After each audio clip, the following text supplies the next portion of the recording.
إن الحمد لله نحمده ونستعينه ونستغفره ونعوذ بالله من شرور أنفسنا ومن سيئات أعمالنا. من يهده الله فلا مضل له ومن يضلل فلا هادي له، وأشهد أن لا إله إلا الله وحده لا شريك له، وأشهد أن محمدا عبده ورسوله. من يطع الله ورسوله فقد رشد واهتدى، ومن يعص الله ورسوله فقد ضل وغوى، ولا يضر الله شيئا. أما بعد، فإن خير الحديث كتاب الله، وخير الهدي هدي محمد صلى الله تعالى عليه وآله وسلم، وشر الأمور محدثاتها، وكل محدثة بدعة، وكل بدعة ضلالة، وكل ضلالة في النار. اللهم صل على محمد وعلى آل محمد كما صليت على إبراهيم وعلى آل إبراهيم إنك حميد مجيد. اللهم بارك على محمد وعلى آل محمد كما باركت على إبراهيم وعلى آل إبراهيم إنك حميد مجيد. يا أيها الذين آمنوا اتقوا الله حق تقاته ولا تموتن إلا وأنتم مسلمون. يا أيها الناس اتقوا ربكم الذي خلقكم من نفس واحدة وخلق منها زوجها وبث منهما رجالا كثيرا ونساء، واتقوا الله الذي تساءلون به والأرحام إن الله كان عليكم رقيبا. يا أيها الذين آمنوا اتقوا الله وقولوا قولا سديدا يصلح لكم أعمالكم ويغفر لكم ذنوبكم، ومن يطع الله ورسوله فقد فاز فوزا عظيما. أما بعد، فأعوذ بالله العظيم وبوجهه الكريم وسلطانه القديم من الشيطان الرجيم من همزه ونفخه ونفثه. بسم الله الرحمن الرحيم. إن عدة الشهور عند الله 12 شهرا في كتاب الله يوم خلق السماوات والأرض منها 4 حرم ذلك الدين القيم فلا تظلموا فيهن أنفسكم وقاتلوا المشركين كافة كما يقاتلونكم كافة واعلموا أن الله مع المتقين. سبحانك لا علم لنا إلا ما علمتنا إنك أنت العليم الحكيم. رب اشرح لي صدري ويسر لي أمري واحلل عقدة من لساني يفقه قولي واجعل لي وزيرا من أهلي. رب زدني علما، رب زدني علما، رب زدني علما. اللهم إنا نسألك علما نافعا ورزقا طيبا وعملا متقبلا. اللهم أرنا الحق حقا وارزقنا اتباعه، وأرنا الباطل باطلا وارزقنا اجتنابه برحمتك يا أرحم الراحمين. إن عدة الشهور عند الله 12 شهرا في كتاب الله. بلا شک و شبہ مہینوں کی تعداد اللہ رب العالمین کے نزدیک اس کی کتاب میں 12 ہے. یوم خلق السماوات والارض، یہ مہینے کوئی نئے نہیں چلے آ رہے کہ ان کے آنے پر خوشی منائی جائے یا کسی قسم کے غم کا اظہار کیا جائے، بلکہ یہ مہینے یوم خلق السماوات والارض اس دن سے چلے آ رہے ہیں جس دن سے اللہ تبارک و تعالی نے آسمانوں اور زمینوں کی تخلیق فرمائی. منہا 4 حرم، ان 12 مہینوں میں 4 مہینے حرمت والے ہیں. فلا تظلموا فیہن انفسکم، لہذا ان میں اپنی جانوں پر ظلم نہ کرو، ہر قسم کے گناہوں سے اجتناب کرو. ذلك الدين القيم فلا تظلموا فيهن أنفسكم وقاتلوا المشركين كافة كما يقاتلونكم كافة، اور جس طرح یہ مشرک سارے مل کر متحد ہو کر تمہارے ساتھ قتال کرتے ہیں، جنگ کرتے ہیں، لڑائی کرتے ہیں، تم بھی ان کے ساتھ اللہ کی رضا کے لیے، اللہ کے دین کی سربلندی کے لیے جہاد کرو، قتال کرو، لڑو. وَاعْلَمُوا أَنَّ اللَّهَ مَعَ الْمُتَّقِينَ، اور جان لو کہ بلا شک و شبہ اللہ رب العالمین کی مدد نصرت متقیوں کے ساتھ ہے، پرہیزگاروں کے ساتھ ہے. 12 مہینوں میں 4 مہینے حرمت والے ہیں. یہ 4 مہینے جو حرمت والے ہیں ان میں سے ایک حرمت والا مہینہ رجب کا مہینہ ہے جو کہ ابھی شروع ہو چکا ہے. ان مہینوں کی حرمت کا اور تقدس کا تقاضا یہ ہے کہ ان میں خاص طور پر گناہوں سے اجتناب کیا جائے اور جنگ بندی کر دی جائے، الا یہ کہ کفار کی جانب سے اگر مسلمانوں پر حملہ کیا جاتا ہے، دعویٰ بولا جاتا ہے، جنگ کا آغاز کیا جاتا ہے، تو پھر مسلمانوں کو اجازت ہے کہ وہ اپنے دفاع میں بھرپور جواب دے سکتے ہیں اور کفار کے حملے کو ناکام بنا سکتے ہیں۔ اس بات کو جان لیجئے کہ رسول اللہ صلی اللہ علیہ وآلہ وسلم خطبہ حاجہ جو پڑھا کرتے تھے اس میں یہ کلمات بھی ہیں، اما بعد فإن خیر الحدیث کتاب اللہ، سب سے بہترین بات اللہ رب العالمین کی بات ہے، سب سے بہترین بات اللہ رب العالمین کا قرآن ہے، وخیر الہدی ہدی محمد صلی اللہ علیہ وآلہ وسلم، اور اس راستے پر چلنے کے لیے، قرآن مجید پر عمل کرنے کے لیے تمام راستوں میں بہترین راستہ جسے اختیار کیا جائے اور جس پر چلا جائے وہ راستہ ہے جس پر پیغمبر اسلام محمد الرسول اللہ صلی اللہ علیہ وآلہ وسلم چلتے رہے، اور آپ نے اپنے صحابہ کرام رضوان اللہ علیہم اجمعین کو چلنے کی تعلیم دی اور اس کی تاکید فرمائی۔ پھر اس کے بعد فرماتے ہیں وَشَرَّ الْأُمُورِ مُحْدَثَاتُهَا، بدترین کام وہ ہے جو دین میں اپنے پاس سے داخل کر دیے جائیں، دین میں اپنے پاس سے شامل کر دیے جائیں، وَكُلَّ مُحْدَثَةٍ بِدْعَةٍ، اور ہر قسم کا کام نت نیا امور جسے دین میں شامل کر دیا جائے وہ بدعت ہے۔ پھر فرماتے وَكُلَّ بِدْعَةٍ ضَلَالَةٍ، اور ہر قسم کی بدعت وہ گمراہی ہے، ہر قسم کی بدعت۔ یہ نہیں فرمایا کہ بدعت کچھ اچھی ہوتی ہے کچھ بری ہوتی ہے، جیسا کہ تقسیم کر دی جاتی ہے کہ ایک بدعت بدعت حسنہ ہے اور ایک بدعت بدعت سیئہ ہے۔ ہمیں ایسی کوئی تقسیم شریعت مطہرہ میں نہیں ملتی، بلکہ ہمیں تو یہ الفاظ ملتے ہیں جو شریعت میں وارد ہوئے ہیں، وَكُلَّ بِدْعَةٍ ضَلَالَةٍ، ہر قسم کی بدعت گمراہی ہے، ہر قسم کی بدعت۔ اور بدعت کسے کہتے ہیں؟ محمد الرسول اللہ صلی اللہ علیہ وآلہ وسلم نے خود اسے ڈیفائن کیا ہے اور اس کی ڈیفینیشن بیان کر دی ہے۔ یہ مذاق اڑانے والی بات نہیں ہے کہ پھر تو یہ پنکھے بھی بدعت ہو گئے، یہ اسپیکر بھی بدعت ہو گئے، یہ قالین بھی بدعت ہو گئے اور آپ بھی بدعت ہو گئے، کیونکہ آپ بھی آج سے 1400 سال پہلے موجود نہیں تھے۔ یہ اٹکیلیاں کرنا اور مذاق اڑانا اور تمسخر کرنے والی بات نہیں ہے، بلکہ مسئلے کو سنجیدگی کے ساتھ سمجھنے کی بات ہے، تاکہ یہ جو ہم نیکیاں کرتے ہیں، نماز پڑھتے ہیں، روزہ رکھتے ہیں، قرآن مجید کی تلاوت کرتے ہیں، حج کرتے ہیں، صدقات خیرات دیتے ہیں، اللہ کی راہ میں مال خرچ کرتے ہیں، یہ جو 2-4 نیکیاں ہم کرتے ہیں ہماری یہ نیکیاں محفوظ ہو جائیں۔ تو بدعت کو سمجھنے کی ضرورت ہے۔ محمد الرسول اللہ صلی اللہ علیہ وآلہ وسلم ارشاد فرمایا کرتے تھے من احدث فی امرنا ھذا ما لیس منہ فہو رد، جس شخص نے ہمارے اس دین میں کوئی ایسا کام ایجاد کیا جس پر ہمارا حکم نہیں، ہمارا عمل نہیں، ہماری مہر نہیں، ہم نے وہ عمل کیا نہیں، فہو رد، وہ مردود ہے۔ دین کی بات کی ہے، دنیا کی بات نہیں کی، دین کی بات کی ہے۔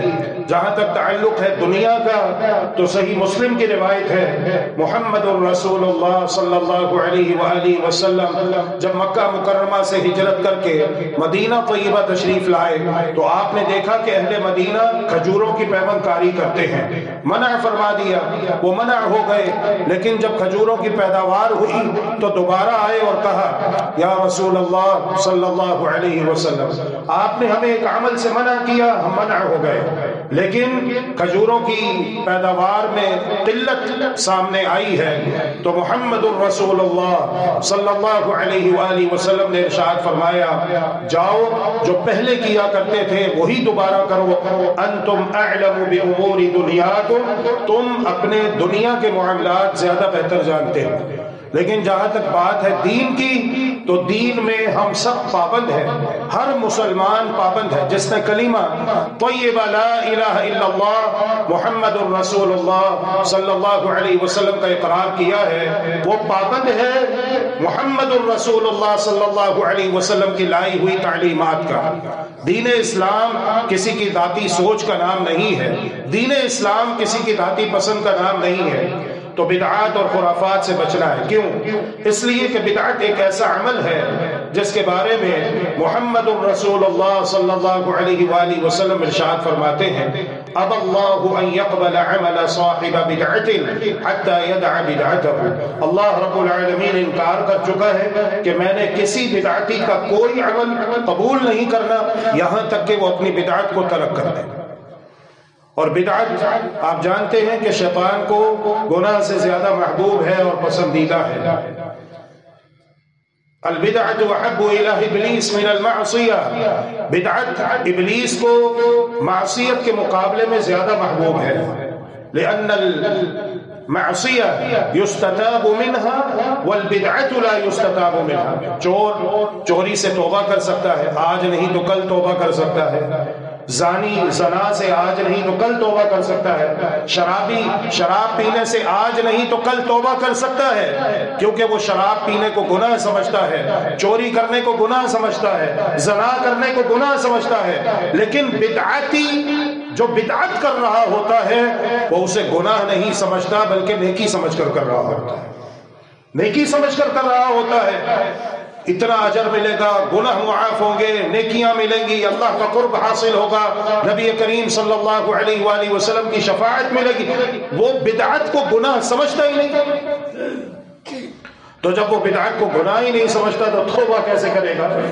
توبہ تو اس وقت کرے گا جب وہ گناہ کو گناہ سمجھے گا۔ تو یہ بدعت کا معاملہ بڑا ہی نازک ہے، اور ہم دیکھتے ہیں کہ جیسے جیسے وقت گزرتا جا رہا ہے، قیامت نزدیک آ رہی ہے، فتنوں کی بھرمار ہے، اور سنت کی جگہ بدعات خرافات نے لے لی ہے اور جاہلانہ رسومات نے لے لی ہے، والعیاذ باللہ۔ بدعت کرنے والے اگر ہمارے سمجھانے اور بتانے کے باوجود بھی اور حقیقت میں ہم اپنی بات نہیں کرتے بلکہ اللہ کے قرآن اور نبی کریم صلی اللہ علیہ وسلم کے فرمان کی روشنی میں بات کرتے ہیں، پھر بھی اگر وہ بدعت سے توبہ نہیں کرتے، باز نہیں آتے، تو یقین مانیے وہ کسی کا نقصان نہیں کر رہے، وہ اپنا نقصان کر رہے ہیں۔ جس طرح کہ ہم نے آپ کو یہ حدیث بتائی کہ محمد الرسول اللہ صلی اللہ علیہ وآلہ وسلم جب نماز پڑھتے اللہ اکبر کہتے ہوئے دونوں ہاتھ سینے پر باندھتے اور دونوں ہاتھوں کو کندھوں کے برابر پہلے اٹھاتے اس طرح سے قبلہ رخ، پھر اس کے بعد سینے پر ہاتھ باندھتے، دایاں ہاتھ بائیں ہاتھ کے اوپر رکھ کر سینے کے اوپر رکھتے۔ اب جو شخص یہ عمل نہیں کرتا، یہ بات نہیں مانتا، اس نے ہمارا کچھ برا نہیں کیا، وہ اپنا برا کر رہا ہے، وہ اپنا نقصان کر رہا ہے، اس لیے کہ وہ نماز پڑھ رہا ہے لیکن طریقہ محمد الرسول اللہ صلی اللہ علیہ وآلہ وسلم کا نہیں ہے، تو اسے اپنی نماز کی فکر کرنی چاہیے۔ کیا میری نماز اللہ تبارک و تعالی قبول فرمائے گا؟ ہم نے آپ کو بتایا کہ محمد الرسول اللہ صلی اللہ علیہ وآلہ وسلم جب رکوع میں جاتے تو دونوں ہاتھ کندھوں کے برابر اٹھاتے، بالکل ایسے ہی جیسے آپ نے نماز کی ابتدا میں، نماز کے آغاز میں دونوں ہاتھ کندھوں کے برابر اٹھائے تھے۔ رکوع میں جاتے ہوئے اس عمل کو دہراتے، رکوع سے سر اٹھاتے ہوئے اس عمل کو دہراتے۔ اب یہ بات بھی اس کے ساتھ ہم نے آپ کو بتائی کہ ایک تو یہ ہے کہ نبی مکرم صلی اللہ علیہ وسلم کی سنت مبارکہ ہے، دوسری بات یہ ہے صحابی رسول سیدنا عبداللہ بن عمر رضی اللہ تعالی عنہما بیان فرماتے ہیں کہ ہر رفع پہ اللہ رب العالمین ہر انگلی کے بدلے ایک نیکی عطا فرماتا ہے، اور ایک نیکی کا اجر و ثواب 10 گنا بڑھا کر دیا جاتا ہے۔ جس نے اس دعوت کو قبول کیا اور رکوع میں جاتے ہوئے دونوں ہاتھ کندھوں کے برابر اٹھا لیے، اس نے اللہ تبارک و تعالیٰ کے ہاں انشاءاللہ اپنے نامہ اعمال میں 100 نیکیاں لکھوا لی۔ اور جس نے یہ عمل نہیں کیا اس نے ہمارا کچھ نقصان نہیں کیا، اپنا نقصان کیا ہے کہ اس نے اپنے آپ کو نیکیوں سے محروم رکھا ہے۔ لہذا تصل بازی سے، ضد سے، ہٹ دھرمی سے انسان کو اجتناب کرنا چاہیے، کیونکہ ایسا کر کے انسان اپنے آپ کو بہت ساری نیکیوں سے، خیر و بھلائی سے محروم رکھتا ہے، دنیا میں بھی اور آخرت میں بھی۔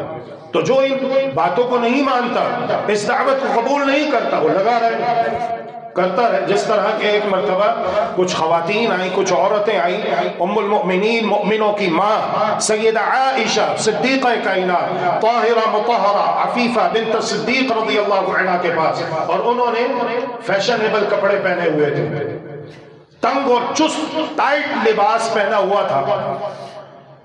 تو سیدہ عائشہ رضی اللہ تعالی عنہ بغیر کسی تمہید کے کہتی ہے، اگر تم مؤمنہ ہو تو مؤمن عورتوں کا یہ لباس نہیں جو تم نے پہنا ہوا ہے، اور اگر تم مؤمنہ نہیں ہو تو پھر ٹھیک ہے، 4 دن کی زندگی ہے، خوب کھاؤ پیو فیشن کرو، بالآخر مر جانا ہے۔ پھر جب تم قبر میں پہنچو گی اور قبر میں کیڑے مکوڑے تمہارے جسم کو کھا کے تمہارا نام و نشان مٹا کے رکھ دیں گے، اور اگر تم توبہ کیے بغیر مر جاتی ہو، پھر قبر میں جب تمہیں عذاب دیا جائے گا، پھر تمہیں خوب اچھے طریقے سے ان تمام باتوں کا ادراک اور فہم حاصل ہو جائے گا۔ اس وقت کے ادراک اور فہم کا کیا فائدہ؟ فائدہ تو تب ہے کہ انسان ان باتوں کا احساس کرتے ہوئے شعوری طور پر توبہ تائب ہو جائے، استغفار کرے، اللہ سے معافی مانگے، اور یہ زندگی جو اللہ نے دی ہے اسے اللہ تبارک و تعالیٰ کے بتائے ہوئے اصولوں کے مطابق گزارے۔ تو بدعت سے اگر لوگ باز نہیں آتے، بدعت کرتے ہیں، رجب کے مہینے میں بھی کرتے ہیں، ربیع الاول کے مہینے میں بھی کرتے ہیں، محرم کے مہینے میں بھی کرتے ہیں، رمضان کے مہینے میں بھی کرتے ہیں، کس کا نقصان کر رہے ہیں؟ ہمارا نقصان کر رہے ہیں؟ نہیں، ہمارا نقصان نہیں کریں گے، اپنا نقصان کریں گے۔ اپنا کیا نقصان ہے؟ اللہ تبارک و تعالی قرآن مجید میں ارشاد فرماتا ہے، اعوذ باللہ من الشیطان الرجیم، بسم اللہ الرحمن الرحیم، قل هل ننبئكم بالاخسرین اعمالا الذین ضل سعیهم فی الحیاة الدنیا وهم يحسبون انهم يحسنون صنعا اولئک الذین کفروا بآیات ربهم ولقائه فحبطت اعمالهم فلا نقیم لهم یوم القیامة وزنا۔ پیارے پیغمبر آپ کہہ دیجئے، کیا ہم تمہیں ایسے لوگوں کے بارے میں آگاہ نہ کریں جن کے اعمال دنیا میں ہی ضائع ہو چکے ہیں، اور جب قیامت کا دن آئے گا تو ان کے اعمال تولنے کے لیے، وزن کرنے کے لیے ترازو نصب نہیں کیا جائے گا، اعلیٰ طول انہیں پکڑ کے سیدھا جہنم میں پھینک دیا جائے گا، والعیاذ باللہ۔ بسم اللہ الرحمن الرحیم، هل اتاک حدیث الغاشیہ وجوہ یومئذ خاشعہ عاملۃ ناصبہ تصلی نارا حامیہ۔ عمل کر کر کے تھک گئے، ایسا نہیں ہے کہ عمل تھوڑے کیے، لمبی نمازیں پڑھتے رہے، لمبے سجدے کرتے رہے، یہاں پیشانی پہ محراب بنے ہوئے تھے، ہر سال حج کرنے جا رہے ہیں، عمرے کرنے جا رہے ہیں رمضان کے مہینے میں، لیکن فرمایا تصلا نارا حامیہ، جہنم کی بھڑکتی ہوئی آگ میں انہیں داخل کیا جائے گا، والعیاذ باللہ۔ پڑھ لیجئے مفسرین نے کیا لکھا ہے، علماء کرام نے کیا لکھا ہے ان آیات کی تفسیر میں۔ یہ وہ لوگ ہیں جن کا عقیدہ درست نہیں ہے، توحید نہیں ہے، یہ وہ لوگ ہیں جن کا آخرت پر ایمان نہیں ہے، یہ وہ لوگ ہیں جنہوں نے عمل تو کیا لیکن ان کا عمل سنت کے مطابق نہیں تھا۔ تو میرے عزیزوں، جو لوگ اس دعوت کو قبول نہیں کرتے وہ اپنا نقصان کریں گے، ہمارا کچھ نقصان نہیں کریں گے، اور جو لوگ اس دعوت کو قبول کرتے ہیں ان کے لیے خوشخبری ہے الحمدللہ کہ ان کی نیکیاں اللہ تبارک و تعالیٰ کی بارگاہ میں محفوظ ہی محفوظ ہیں، مقبول ہی مقبول ہیں، اور ان کے لیے اجر و ثواب ہے انشاءاللہ، ان کے لیے اجر و ثواب ہے۔ ورنہ اللہ اکبر، اللہ کی قسم رونگٹے کھڑے ہو جاتے ہیں۔ اور ایک مسلمان کو بھرپور توجہ کرنی چاہیے، اور اس کے لیے لمحہ فکریہ بھی ہے۔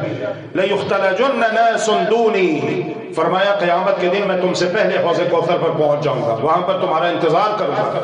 رحمت للعالمین صلی اللہ علیہ وآلہ وسلم ارشاد فرماتے ہیں، بہت سارے لوگ تعداد میں بہت زیادہ، ان کے چہرے چمک رہے ہوں گے، ان کے ہاتھ چمک رہے ہوں گے، ان کے دونوں قدم چمک رہے ہوں گے، اعضائے وضو چمک رہے ہیں، اور وہ میری طرف بڑھ رہے ہوں گے۔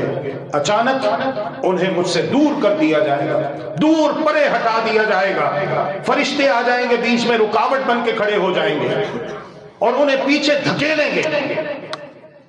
فرشتے کوئی بھی عمل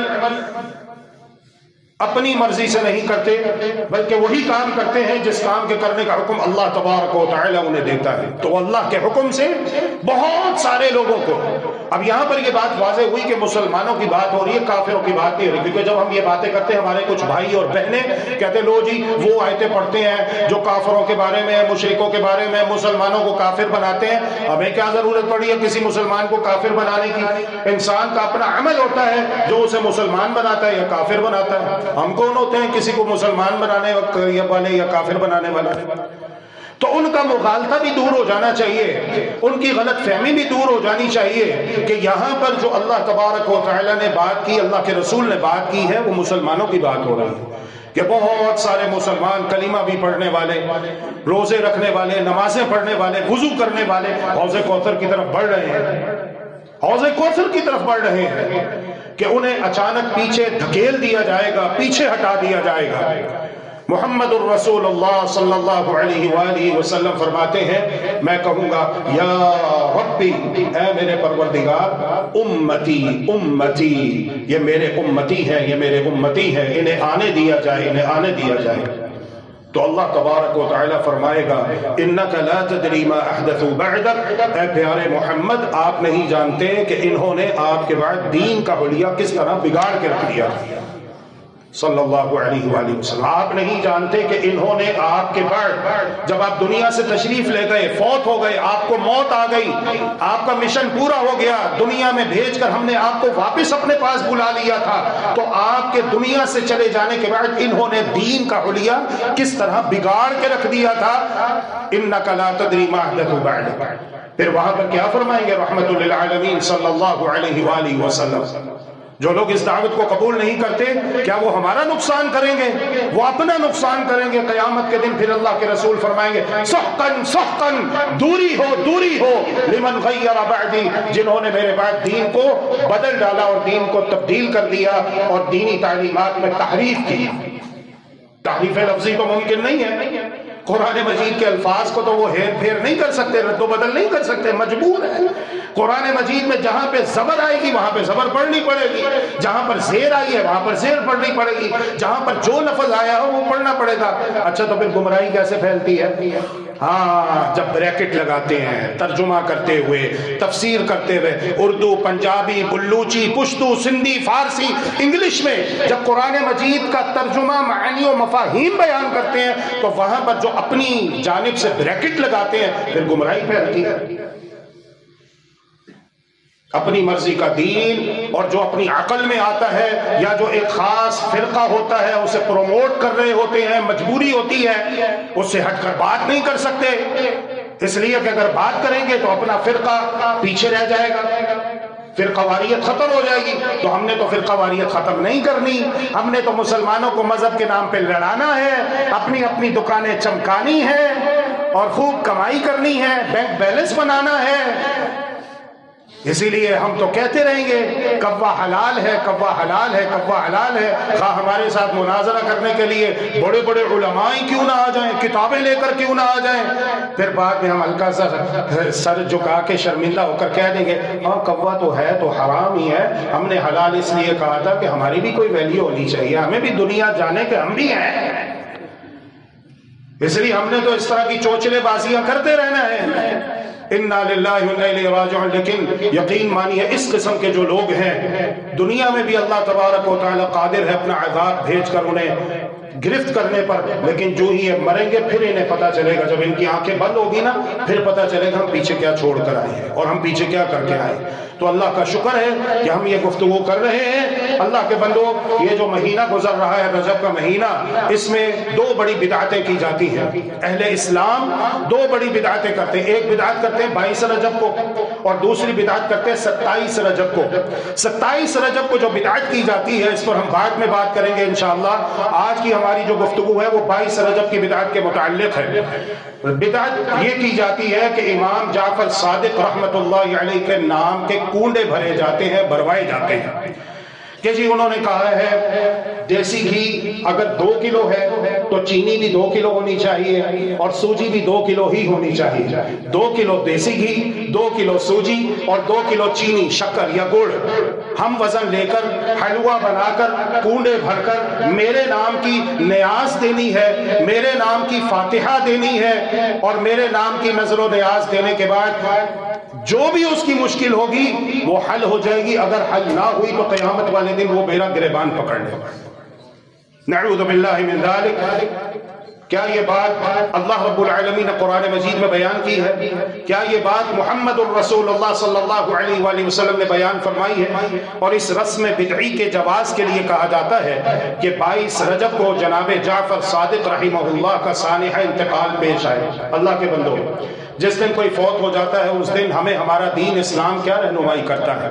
محمد الرسول اللہ صلی اللہ علیہ وآلہ وسلم کی پیاری بیوی سیدہ خدیجہ الکبریٰ رضی اللہ تعالی عنہا، جن کے لیے جبریل امین علیہ السلام اللہ تبارک و تعالی کا سلام لے کر آیا کرتے تھے. سیدہ خدیجہ الکبریٰ رضی اللہ تعالی عنہا ہمارے پیارے نبی کی پیاری زوجہ محترمہ پہلی بیوی ہے، پہلی بیوی. اور سید عائشہ صدیقہ کائنات رضی اللہ عنہ فرماتی ہیں مدینہ طیبہ میں جب اللہ کے رسول صلی اللہ علیہ وسلم ہجرت کر کے تشریف لائے، آپ نے اور شادیاں بھی کی اور ایک وقت میں آپ کی 11 بیویاں تھیں، لیکن اکثر و بیشتر جب بات ہوتی تو آپ سیدہ خدیجہ الکبریٰ رضی اللہ تعالی عنہا کا تذکرہ فرماتے. گھر میں کوئی سالن پکتا ہے، بکری کا گوشت بنایا جاتا ہے تو آپ فرماتے جاؤ پہلے خدیجہ کی سہیلیوں کو دے کر آؤ. کہتی ہیں کہ ایک مرتبہ میں نے کہہ دیا یا رسول اللہ آپ سیدہ خدیجہ، حالانکہ وہ فوت ہو چکی ہیں لیکن پھر بھی ان کا تذکرہ اس طرح کرتے ہیں اور اس انداز سے کرتے ہیں جیسے آپ کی کوئی اور بیوی نہ ہو، حالانکہ کہ آپ کی اور بیویاں بھی ہیں. رسول اللہ صلی اللہ علیہ وسلم کی آنکھیں آنسوؤں میں ڈوب جاتی ہیں اور آپ کہتے ہیں اے عائشہ تم مجھے کس عورت کے بارے میں ملامت کر رہی ہو؟ وہ عورت جب میری قوم مجھے جھٹلا رہی تھی تو خدیجہ سب سے پہلے مجھ پر ایمان لائی. قوم نے مجھے محروم کیا، ساری قوم نے میرا بائیکاٹ کیا، خدیجہ نے اپنی دولت لا کر میرے قدموں میں ڈھیر کر دی اور اپنے خزانوں کے منہ میرے لیے کھول دیے. خدیجہ وہ ہے جس کے ساتھ میری شادی ہوئی اور اللہ نے مجھے اس سے اولاد بھی دی. وہ سیدہ خدیجہ الکبریٰ رضی اللہ عنہا، پیارے پیغمبر علیہ الصلوۃ والسلام جب گھر سے باہر تشریف لے جاتے قوم پتھر مارتی، زخمی ہو جاتے، لہو لہان ہو جاتے، بدن سے لہو بہ رہا ہوتا، آپ زخمی ہو کر گھر لوٹتے. سیدہ خدیجہ الکبریٰ رضی اللہ تعالی عنہا آپ کو تسلیاں دیتی اور اپنے دوپٹے کی تاکیاں بنا کر مرہم پٹی کرتی اور آپ کا خون صاف کرتی، زخم صاف کرتی اور فرماتی ہیں پیارے محمد اطمینان رکھیے، کلا واللہ لا یخزیک اللہ ابدا، اللہ رب العالمین آپ کو کبھی تنہا نہیں چھوڑے گا، کبھی آپ کو بے یار و مددگار نہیں چھوڑے گا. آپ وہ ہیں جو لوگوں کے کام آتے ہیں، مہمان کی مہمان نوازی کرتے ہیں، لوگوں کے بوجھ اپنے کندھوں پر اٹھاتے ہیں، مقروض کا قرض ادا کرتے ہیں، لوگوں کی مشکلات میں اور ان کی حاجات میں ان کے کام آتے ہیں. اللہ آپ کو کبھی تنہا بے یار و مددگار نہیں چھوڑے گا. وہ سیدہ خدیجہ الکبریٰ رضی اللہ تعالی عنہا وفات پا جاتی ہیں. لائیے دکھائیے پیارے پیغمبر علیہ الصلوۃ والسلام نے آپ کا کل کیا ہو، تیجا کیا ہو، 40واں کیا ہو، برسی منائی ہو، آپ کے نام کی نظر و نیاز کی. ہماری دعوت اختلاف کی دعوت نہیں، فرقہ واریت کی دعوت نہیں، مذہبی منافرت کی بات نہیں. ہم بات کرتے ہیں لا الہ الا اللہ محمد الرسول اللہ کی صلی اللہ علیہ وسلم. ہم بات کرتے ہیں اللہ کے قرآن کی، اللہ کے رسول صلی اللہ علیہ وسلم کے سچے فرمان کی. جس طرح ہمارے فوجی بھائی اسلامی سرحدات کے محافظ ہیں، اسی طرح اللہ کے فضل و کرم سے علماء کرام، مشائخ یہ اسلام کی جو نظریاتی سرحدیں ہیں اس کے محافظ ہیں.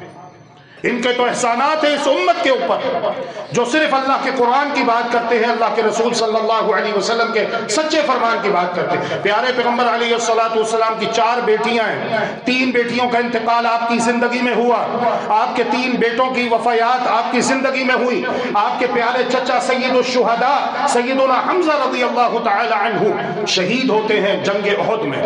محمد الرسول اللہ صلی اللہ علیہ وسلم سے اتنا پیار کرتے تھے. ایک مرتبہ شکاری تھے، شکار کیا کرتے تھے. مکہ مکرمہ کی بات ہے، مکہ مکرمہ کا واقعہ ہے ہجرت سے پہلے کا. تو شکار کر کے واپس آئے، پتہ چلا کہ ابو جہل آیا تھا اور ابو جہل نے سیدنا حمزہ رضی اللہ تعالی عنہ کے بھتیجے محمد، ہم کہتے ہیں صلی اللہ علیہ وآلہ وسلم کو خوب زد و کوب کیا اور برا کہا. تو آپ سے یہ بات برداشت نہیں ہوئی اور آپ نے اپنا تیر کمان پکڑ لیا اور جا کے ڈھال ماری ابو جہل کو، حالانکہ سردار تھا وہ. کہا اے سیدھا ہو جا، خبردار اگر تو نے آئندہ میرے بھتیجے کی طرف تیری آنکھ سے بھی دیکھا تیری خیر نہیں. وہ ڈر گیا. پھر اس کے بعد واپس آئے, بھتیجے میں تمہارا بدلہ لے کر آ گیا, اب تو تم خوش ہو, ہنس کے دکھا دو. اللہ کے رسول صلی اللہ علیہ وسلم کہنے لگے, چچا جان اگر آپ مجھے ہنستا ہوا, مسکراتا ہوا, خوش باش دیکھنا چاہتے ہیں تو میں اس بات پر صرف خوش نہیں ہوں گا کہ آپ نے میرا بدلہ لے لیا. مجھے حقیقی خوشی اس وقت ہوگی جب آپ لا الہ الا اللہ محمد الرسول اللہ صلی اللہ علیہ وسلم کا اقرار کر کے مسلمان ہو جائیں گے, اسلام قبول کر لیں گے. تو سیدنا حمزہ رضی اللہ تعالی عنہ نے کہا, اچھا بھتیجے اگر تم اس طرح خوش ہوتے ہو تو پھر سنو, اشہد اللہ الہ الا اللہ و اشہد ان محمدا عبدہ و رسولہ, مسلمان ہو گئے. اور پھر ہجرت بھی کی, مدینہ طیبہ آئے, مکہ مکرمہ چھوڑ دیا, سرداری چھوڑ دی, وطن چھوڑ دیا, قبیلہ چھوڑ دیا, برادری چھوڑ دی, محمد صلی اللہ علیہ وسلم کے ساتھ کھڑے ہوئے. تکلیفیں آئیں, پریشانیاں آئیں, ڈٹے رہے, حتیٰ کہ جب میدان احد میں میدان کارزار سجتا ہے, یہاں پر اہل اسلام ہے اور یہاں پر اہل کفر ہے, گھمسان کرنا پڑتا ہے, تو تب ایک غلام نے, جس نے اپنے آزاد ہونے کا سودا کیا تھا اپنے مالکان کے ساتھ, دھوکہ کرتے ہوئے چھپ کر نیزہ مارا دونوں ٹانگوں کے درمیان. وہ نیزہ زیر ناف لگتا ہے اور آر پار ہو جاتا ہے اور آپ شہید ہو جاتے ہیں, آپ کی شہادت ہو جاتی ہے. سوال یہ ہے, سوچنے کی بات یہ ہے میرے مسلمان بھائیوں, بہنوں, دوستوں, بزرگوں, لڑائی جھگڑا کوئی نہیں, فرقہ واریت کوئی نہیں, پیار محبت کی بات ہے. سنت کو سمجھنا ہے کہ سنت کیا ہے, اس بات کو سمجھنا ہے کہ محمد الرسول اللہ صلی اللہ علیہ وسلم ہمیں کون سا دین دے کر گئے ہیں. کیا محمد الرسول اللہ صلی اللہ علیہ وسلم نے اپنے چچا سید الشہداء سیدنا حمزہ رضی اللہ تعالی عنہ کا یوم شہادت منایا, برسی منائی, کل تیجا 40واں 11ویں 12ویں کی؟ اگر کی ہے تو ہم کریں گے انشاءاللہ, اور اگر نہیں کی ہے تو قرآن مجید کا فیصلہ ہے, یا ایھا الذین آمنوا لا تقدموا بین یدی اللہ ورسولہ, ایمان والو تمہیں اللہ اور اس کے رسول سے آگے نکلنے کی, آگے بڑھنے کی اجازت نہیں ہے. قرآن ہمیں پابند کرتا ہے, قرآن مجید ہمیں کہتا ہے وَمَا آتَاكُمُ الرَّسُولُ فَخُذُوهُ وَمَا نَهَاكُمْ عَنْهُ فَانْتَهُوا, جو کچھ تمہیں رسول دیں اسے لے لو, اور جس سے تمہیں رسول روک دیں اس سے رک جاؤ. تو میرے عزیزو, یہ جو بات ہے کہ 22 رجب کو امام جعفر صادق رحمت اللہ علیہ فوت ہوئے ہیں, اس لیے ہم ان کی وفات کے غم میں ہم ان کے نام کے کنڈے بھرتے ہیں, کنڈے دیتے ہیں, ان کے نام کی نیاز دیتے ہیں تاکہ ہماری پریشانیاں دور ہو جائیں, ہماری مشکلات دور ہو جائیں. پہلی بات تو یہ ذہن میں رکھیے کہ امام جعفر صادق رحمت اللہ علیہ ان کی تاریخ وفات 22 رجب نہیں ہے. یہ جو مہینہ چل رہا ہے رجب کا, یہ مہینہ ان کی وفات کا مہینہ ہے ہی نہیں. ان کی وفات رمضان کے بعد جو مہینہ آتا ہے نا شوال کا, اس مہینے کی 15 تاریخ کو ہوئی ہے 148 ہجری میں. 150 ہجری میں امام ابو حنیفہ رحمت اللہ علیہ فوت ہوئے ہیں, اور 148 ہجری میں امام جعفر صادق رحمت اللہ علیہ فوت ہوئے ہیں. اور یہ بھی نہیں ہے کہ ان کی تاریخ وفات مختلف فی ہو, بلکہ 15 شوال بھی اتفاق مؤرخین ہے.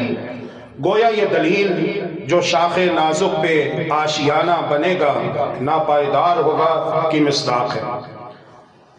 دوسری بات یہ ہے, اگر امام جعفر صادق رحمت اللہ علیہ کی تاریخ وفات 22 رجب مان بھی لی جائے, تب بھی اس تاریخ سے کنڈوں کا کیا تعلق ہے بھائی؟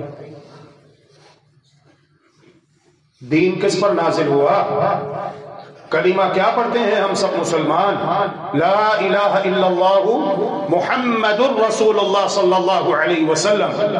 تو محمد الرسول اللہ صلی اللہ علیہ وآلہ وسلم کے اس دنیا سے تشریف لے جانے کے 140 سال بعد جس شخصیت کا سانحہ ارتحال ہوا, ان کے نام کے کنڈوں کا دین اسلام کے ساتھ کیا تعلق ہے؟ اور وفات کے سانحہ دلدوز میں حلوہ خوری کا کیا تک بنتا ہے؟ فوت ہو گئے, ایمانداری سے سوچو, آپ کے ابو فوت ہو جائے, آپ کی امی فوت ہو جائے, آپ کی بیوی فوت ہو جائے, آپ وہاں پہ حلوے کھا رہے ہو بیٹھ کے, اچھا لگے گا؟ بریانی کھا رہے ہو, لیگ پیس وہاں پہ آپ اور وہاں پر ایسے جیسے شادی کے موقع پر اچھا لگے گا، دل کرے گا آپ کا؟ جس نے کیا ہونا ایسا میرے سے مل کر جائے جمعے کے بعد، مجھے بتا کر جائے تاکہ آئندہ جمعے میں پھر اپنی بات سے رجوع کروں۔ ماں کا جنازہ پڑا ہوا ہو، باپ کی میت پڑی ہوئی ہو، بیوی کی میت پڑی ہوئی ہو، بیٹی کی میت پڑی ہوئی ہو، کسی عزیز رشتہ دار کی، اور ہم اس دن حلوے اڑائیں، مٹھائیاں تقسیم کریں، یہ خوشی کا موقع ہے کیا؟ انا للہ و انا الیہ راجعون۔ تیسری بات، جناب جعفر صادق رحمت اللہ علیہ جیسے سینکڑوں بزرگ ہماری تاریخ میں گزرے ہیں۔ بڑی پیاری بات لکھی ہے حجت اللہ البالغہ میں شاہ ولی اللہ محدث دہلوی رحمت اللہ علیہ نے۔ حجت اللہ البالغہ ایک کتاب کا نام ہے۔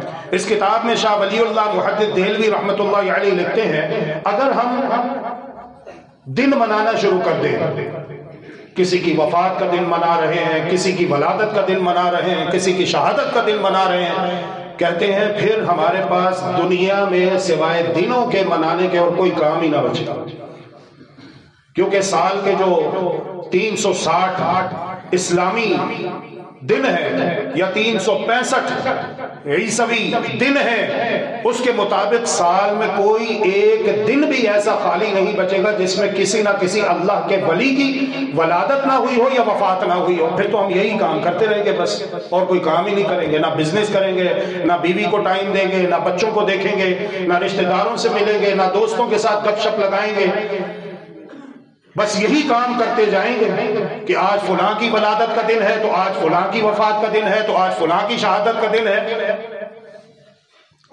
تو امام جعفر صادق رحمت اللہ علیہ کے علاوہ دنیا میں سینکڑوں بزرگ آئے ہیں، ان کے یوم وفات پر ایسا کیوں نہیں کیا جاتا؟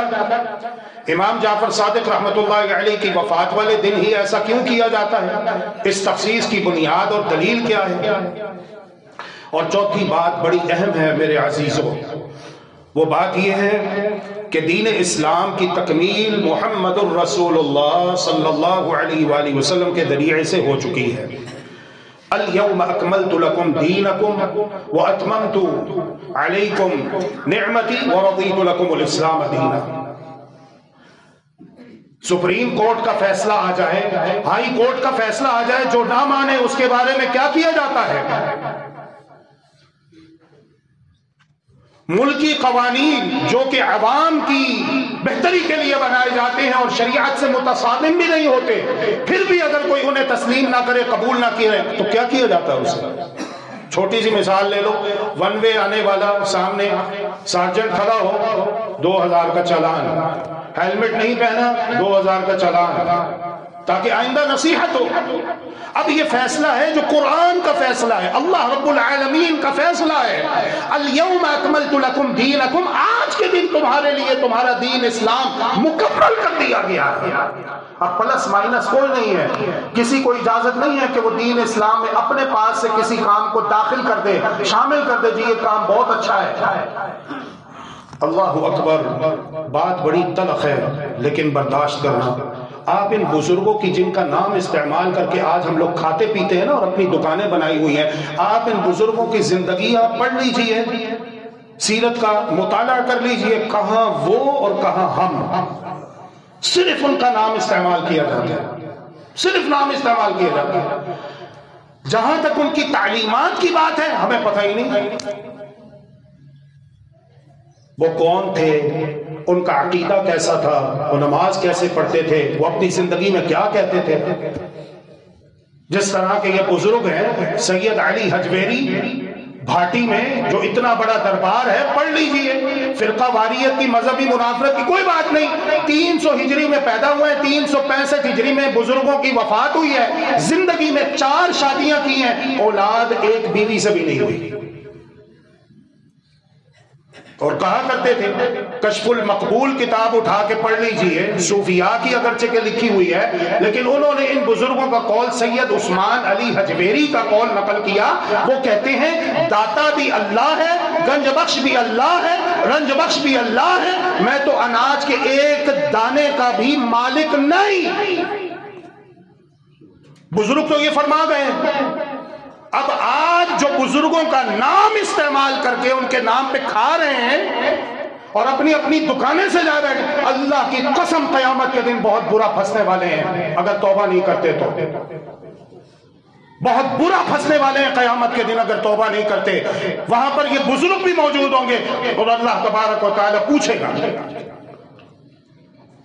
اگر اللہ تبارک و تعالی اپنے بندے اور پیغمبر حضرت عیسیٰ علیہ السلام، اللہ اکبر، کتنی بڑی عزت ہے کہ جب انہیں ان کے دشمن مارنے کے لیے آئے تو اس سے پہلے کہ دشمن پہنچتے اللہ تبارک و تعالی نے حضرت عیسیٰ علیہ السلام کو زندہ صحیح سلامت بما روح و جسد اوپر آسمانوں پر اٹھا لیا.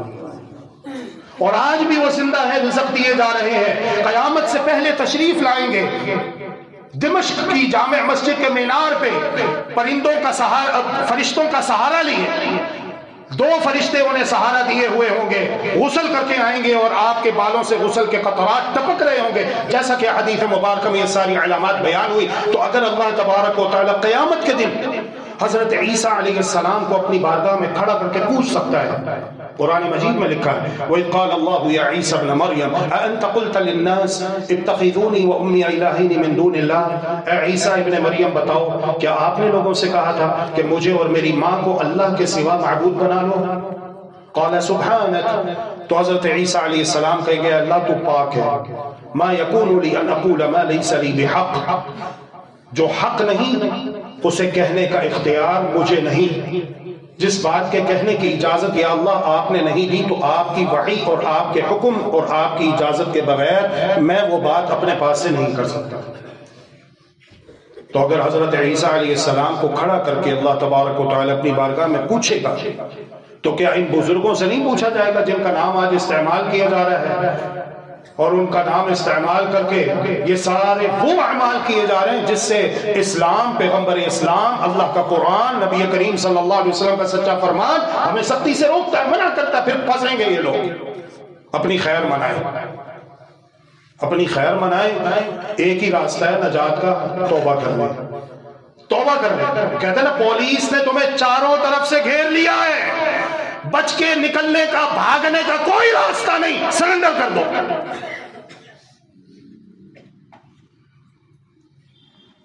اب جو وہاں پہ ہینڈز اپ کر دے انشاءاللہ امید ہے کہ بچ جائے گا. سزا میں کمی کر دی جائے گی. ہو سکتا ہے کہ جرم قبول کر لینے پر اور اپنی اصلاح کرنے پہ، سچی توبہ کرنے پر اس کی سزا کم کر کے کل کو اسے معافی بھی مل جائے، اور رمضان کے مہینے میں معافی مل جائے یا کسی اور مہینے میں اسے معاف کر دیا جائے.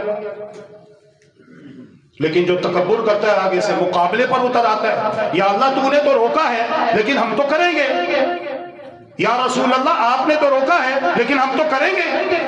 تو کرو پھر خوب کرو بدعات خرافات.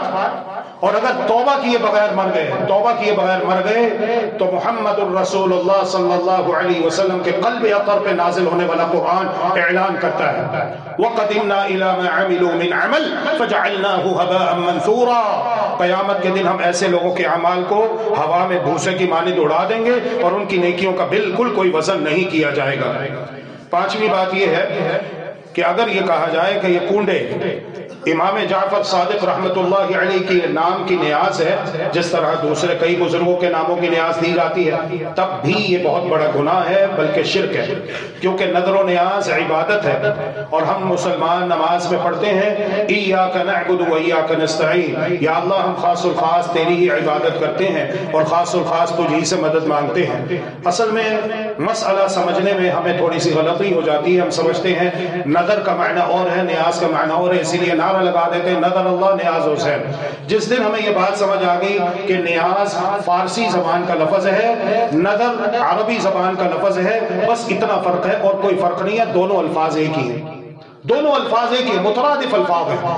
جو معنی نیاز کا ہے وہی معنی نذر کا ہے. اب جب یہ ثابت ہوا کہ نذر اور نیاز دونوں ایک ہی ہیں اور یہ دونوں عبادت ہے اور ہم مسلمان یہ کلمہ پڑھتے ہیں لا الہ الا اللہ، اللہ کے سوا کوئی عبادت کے لائق نہیں ہے، تو اس دن انشاءاللہ ہم غیر اللہ کے نام کی نذر و نیاز نہیں دیں گے. ہم نظر و نیاز دیں، ہم ایک دوسرے کو کھانے کھلائیں، ہم اپنے خزانوں کے منہ کھول دیں۔ اللہ کا حکم ہے ابن آدم تو خرچ کر، جب تو میرے بندوں پر خرچ کرے گا میں اللہ تبارک و تعالیٰ تجھ پر خرچ کروں گا۔ ہم خرچ کریں، ہم کھانے کھلائیں، لیکن بدعات اور خرافات سے بچتے ہوئے۔ نظر و نیاز عبادت کی ایک قسم ہے، اور عبادت صرف اللہ سبحانہ و تعالی ہی کا حق ہے۔ اگر کوئی شخص اللہ کے سوا کسی اور کی عبادت کرے گا تو وہ شرک ہے۔ فقہ کی کتابیں کیا کہتی ہیں؟ بڑے سخت فتاوی جات ہیں جو علماء کرام نے بیان کیے ہیں، اور اس کے بعد محمد الرسول اللہ صلی اللہ علیہ وآلہ وسلم کا عقیدہ کیا تھا قرآن بیان کرتا ہے۔ وَلَئِن سَأَلْتَهُم مَّنْ خَلَقَ السَّمَاوَاتِ وَالْأَرْضَ لَيَقُولُنَّ اللَّهُ، اور جب آپ ان مشرکوں سے پوچھیں گے کہ اللہ آسمانوں اور زمینوں کو کس نے پیدا کیا تو وہ کہیں گے اللہ نے۔ اس سے یہ پتہ چلا کہ ان کا اللہ پر ایمان تھا۔ قُلْ أَفَرَأَيْتُم مَّا تَدْعُونَ مِن دُونِ اللَّهِ إِنْ أَرَادَنِي اللَّهُ بِضُرٍّ، پیارے پیغمبر آپ کہہ دیجئے، بتاؤ اگر اللہ رب العالمین مجھے کوئی نقصان پہنچانا چاہے تو کیا تم سب مل کر مجھے اس نقصان سے بچا سکتے ہو؟ ان ارادنی اللہ بضر هل هن کاشفات ضر، کیا تم اس تکلیف کو، اس بیماری کو، اس پریشانی کو، اس مصیبت کو، اس مشکل کو مجھ سے دور کر سکتے ہو؟ یہ قرآن ہے۔ او ارادنی برحمت هل هن ممسکات رحمتی، یا اللہ تبارک و تعالی میرے ساتھ رحمت کا معاملہ کرنا چاہے تو کیا تم سب مل کر مجھے اللہ کی رحمت سے محروم کر سکتے ہو؟ پوچھئے پیارے پیغمبر ان سے، تو پھر آپ کہہ دیجئے حسبی اللہ، میرے لیے اللہ اکیلا کافی ہے۔ ہاں ہم ادب کرتے ہیں، احترام کرتے ہیں اولیاء کرام کا، بزرگان دین کا۔ اللہ رب العالمین ان کی قبروں پر اپنی رحمتیں نازل فرمائے، ان کی قبروں کو روشن و منور فرمائے، ان کے جنت الفردوس میں درجات بلند فرمائے۔ جتنے بھی اہل ایمان ہیں اللہ رب العالمین سب کی کامل مکمل مغفرت فرمائے۔ ہم ان سے اللہ کے لیے محبت کرتے ہیں، لیکن اس کا یہ مطلب نہیں کہ جو شان اور مقام اور صفات اور اختیارات اللہ تبارک و تعالیٰ کے ہیں، وہ شان، مقام، صفات اور اختیارات ہم ان اولیاء کرام میں یا انبیاء میں ماننا شروع کر دیں۔ یہ کہاں کا انصاف ہے؟ یہ کہاں کا انصاف ہے؟ جس طرح انسان کا ماں باپ ایک ہے، اسی طرح قرآن کہتا ہے وَقَضَىٰ رَبُّكَ أَلَّا تَعْبُدُوا إِلَّا إِيَّاهُ، قرآن کا فیصلہ یہ ہے کہ اللہ کے سوا تم نے عبادت کسی کی نہیں کرنی، وَبِالْوَالِدَيْنِ إِحْسَانًا، اور اپنے والدین کے ساتھ بھی احسان کرنا۔ اس میں ایک حکمت ہی ہے، 5 حکمتیں۔ ایک حکمت یہ بھی ہے کہ اللہ رب العالمین نے اپنا حق بیان کیا، اس کے ساتھ والدین کا حق بیان کیا توحید سمجھانے کے لیے۔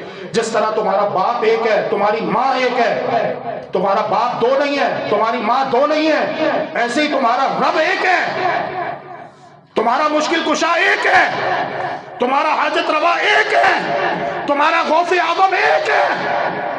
اس کو جانو، پہچانو۔ زندگی بڑی مختصر ہے، پتہ نہیں کس وقت فرشتے آ جائیں لینے کے لیے۔ اللہ کی توحید کو سمجھو، اور اللہ کی توحید پر ان الذین قالوا ربنا اللہ، بے شک وہ لوگ جو کہتے ہیں ہمارا رب اللہ ہے، ثم استقاموا، پھر اس پر استقامت اختیار کرتے ہیں، ثابت قدم رہتے ہیں، ڈٹ جاتے ہیں، تتنزل علیہم الملائکہ، ان کی موت کا وقت آتا ہے تو اللہ رب العالمین ان کے اعزاز اور تکریم میں آسمان سے فرشتے بھیج دیتا ہے۔ اللہ تخافوا ولا تحزنوا، فرشتے آ کر انہیں خوشخبریاں دیتے ہوئے کہتے ہیں ڈرو نہیں، نہ مستقبل کا کوئی خوف ہے، ولا تحزنوا، اور نہ ماضی کا کوئی غم ہے، جو پیچھے بیوی بچے جو بھی تم چھوڑ کے جا رہے ہو، نہ مستقبل کا خوف ہے نہ ماضی کا غم ہے۔ وَأَبْشِرُوا بِالْجَنَّةِ الَّتِي كُنْتُمْ تُوعَدُونَ، اور تمہارے لیے خوشخبری ہے اس جنت کی جس کا تمہارے ساتھ وعدہ کیا جاتا تھا۔ ان الذین قالوا ربنا اللہ ثم استقاموا، پھر اس پر ڈٹ گئے۔ تو تکلیف آتی ہے اللہ تبارک و تعالیٰ کی جانب سے، اور اللہ رب العالمین ہی اس تکلیف کو دور کر سکتا ہے، اللہ رب العالمین ہی اس بیماری سے نجات دے سکتا ہے۔ اس کے لیے جو جائز طریقے ہیں وہ اختیار کرنے چاہیے جس کی دین اسلام میں اجازت دی گئی ہے، اور جو ناجائز طریقے ہیں ان سے اپنے آپ کو بچانا چاہیے۔ اصل حقیقت یہ ہے 22 رجب کو سیدنا معاویہ رضی اللہ تعالی عنہ کی وفات کا دن ہے۔ دشمنان صحابہ جناب معاویہ رضی اللہ عنہ کی وفات کی خوشی میں اس دن کنڈے وغیرہ کے ذریعے سے اظہار فرحت و مسرت کے طور پر کھانے پینے کا اہتمام کرتے ہیں۔ بہت سارے لوگ جو نیک ہیں، دین سے محبت کرتے ہیں، الحمدللہ الحمدللہ علماء سے پیار کرتے ہیں، لیکن وہ معاشرے میں سوسائٹی میں دیکھا دیکھی یہ کام کرنا شروع کر دیتے ہیں، انہیں پتہ ہی نہیں ہوتا اس کا بیک گراؤنڈ کیا ہے، اس کی اصل وجہ کیا ہے، اس کا پس منظر کیا ہے۔ تو اصل وجہ یہ ہے کہ اس دن رسول اللہ صلی اللہ علیہ وسلم کی زوجہ محترمہ ام حبیبہ رملہ بنت ابی سفیان، ان کے بھائی سیدنا معاویہ رضی اللہ تعالی عنہ کی وفات ہوئی ہے۔ تو جو لوگ پریشان تھے، آپ کو پتہ ہے، آپ پڑھیے گا، وقت نہیں ہے، آپ پڑھیے گا ان کے بارے میں، ان کی تاریخ، ان کے دور خلافت میں مسلمانوں کو اللہ رب العالمین نے بہت زیادہ فتوحات دی، بہت زیادہ فتوحات ہوئی اور اسلام کو بہت زیادہ فائدہ پہنچا، جس کی تفصیلات کتابوں میں موجود ہیں، آپ پڑھ سکتے ہیں۔ اور یہ کاتب وحی ہے، وحی لکھا کرتے تھے، اور رسول اکرم صلی اللہ علیہ وسلم نے انہیں دعائیں دی ہیں، یا اللہ ان کا سینہ علم کے لیے کھول دے، یا اللہ انہیں قیامت کے دن جہنم کی آگ سے بچا لے، دعائیں ہیں اللہ کے رسول صلی اللہ علیہ وسلم کی ان کے لیے۔ اور جنتی نوجوانوں کے سردار پیارے حسین کے پیارے بھائی پیارے حسن رضی اللہ عنہ، جن کے بارے میں محمد الرسول اللہ صلی اللہ علیہ وسلم نے فرمایا تھا ان ابنی ھذا سید، بے شک میرا بیٹا سردار ہے، سید ہے، اور اللہ رب العالمین میرے اس بیٹے کے ذریعے سے مسلمانوں کی دو بڑی جماعتوں میں، مسلمانوں کے دو بڑے گروہوں میں جنگ بندی کروا کر صلح کروائے گا۔ تو جناب حسن رضی اللہ تعالی عنہ نے بیعت کی تھی جناب معاویہ رضی اللہ تعالی عنہ کی، اور اپنے حق خلافت سے دستبردار ہو گئے تھے معاویہ رضی اللہ تعالی عنہ کے لیے۔ ان کی وفات ہوئی ہے 22 رجب کو۔ تو امام مالک بن انس رحمۃ اللہ علیہ جو بات کہہ گئے اسے ہمیشہ اپنے ذہن میں رکھیے بدعت کے حوالے سے، کہ اللہ رب العالمین نے قرآن مجید میں اعلان کر دیا آج کے دن تمہارے لیے دین مکمل کر دیا گیا ہے۔ اب بھی اگر کوئی نہیں مانتا اس بات کو اور یہ سمجھتا ہے کہ نہیں دین اسلام میں اگرچہ کہ ایک عمل محمد الرسول اللہ صلی اللہ علیہ وسلم نے نہیں کیا، لیکن ہمارے لیے کوئی گنجائش ہے، ہم اس عمل کو کر سکتے ہیں، ہمارا ارادہ اچھا ہے، نیکی کا ہے، گناہ کا کوئی ارادہ نہیں ہے، نیکی کا کام ہے، فقد زعم ان محمدا خان الرسالہ، وہ شخص یہ عقیدہ رکھتا ہے کہ محمد صلی اللہ علیہ وسلم نے اللہ کا دین پہنچانے میں خیانت کی ہے، نعوذ باللہ، کہ آپ اللہ کا مکمل دین نہیں بتا کر گئے، دین کو ناقص چھوڑ گئے، اب اس کام کو دین میں اپنے پاس سے داخل کرتے ہوئے ہم دین کو مکمل کر رہے ہیں۔ کیا یہ عقیدہ کسی سمجھدار مسلمان کا ہو سکتا ہے؟ ہرگز نہیں ہو سکتا، لہذا توبہ کرنی چاہیے۔ اور فاعل المؤمن شیخ عبد القادر جیلانی رحمۃ اللہ علیہ فرمایا کرتے تھے فاعل المؤمن اتباع السنت والجماعہ۔ اب یہ بھی ایک بڑا مسئلہ ہے، ہم لوگ ہیں انڈیا، پاکستان، بنگلہ دیش، برما۔ شیخ عبد القادر جیلانی رحمۃ اللہ علیہ عربی بولتے تھے، جو کتاب بھی لکھی عربی میں ہے، اب ہمیں اردو میں بتانے والا اگر اپنے پاس سے بریکٹ لگائے گا ہمیں کیا پتہ چلے گا، لیکن اللہ کے فضل و کرم سے الحمدللہ چوروں کو پکڑنے والے ہیں، ڈاکوؤں کو پکڑنے والے ہیں، جہاں پہ چوری ہوتی ہے ڈاکہ لگایا جاتا ہے وہاں پہ فوراً پتہ چل جاتا ہے الحمدللہ، جس کو عربی آتی ہے وہ فوراً پکڑ لے گا، جس نے ان کی کتاب پڑھی ہے عربی میں اسے فوراً اندازہ ہو جائے گا۔ اب وہ عربی میں کیا کہتے ہیں؟ فعل المؤمن اتباع السنت والجماعہ۔ شیخ عبد القادر جیلانی رحمۃ اللہ علیہ فرماتے ہیں مومن کو چاہیے کہ وہ سنت کی پیروی کرے اور جماعت کو لازم پکڑے۔ فالسنت ما سنها رسول اللہ صلی اللہ علیہ وسلم، سنت سے مراد محمد الرسول اللہ صلی اللہ علیہ وسلم کا طریقہ ہے اور آپ کی تعلیمات ہیں۔ والجماعت ما اتفق علیہ صحابۃ رسول اللہ صلی اللہ علیہ وسلم، اور جماعت سے مراد صحابہ کرام رضوان اللہ علیہم اجمعین کی جماعت ہے، جن کے بارے میں اللہ تعالیٰ قرآن مجید میں فرما چکا ہے رضی اللہ عنہم ورضوا عنہ، اللہ ان سے راضی اور وہ اللہ سے راضی ہو چکے۔ ربنا آتنا فی الدنیا حسنہ وفی الآخرۃ حسنۃ وقنا عذاب النار، سبحان ربک رب العزۃ عما یصفون وسلام علی المرسلین والحمد للہ رب العالمین۔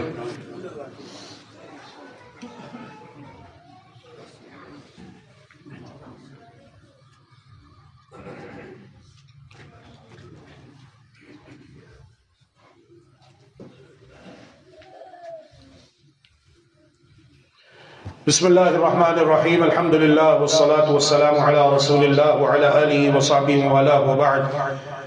اللہ اکبر. بچہ اسکول پڑھنے کے لیے جب جاتا ہے تو پہلے دن ٹیچر جو اسے سبق پڑھاتی ہے A for apple, B for bat, C for cat, جو الفابیٹ ہیں اس کا تعارف کروایا جاتا ہے.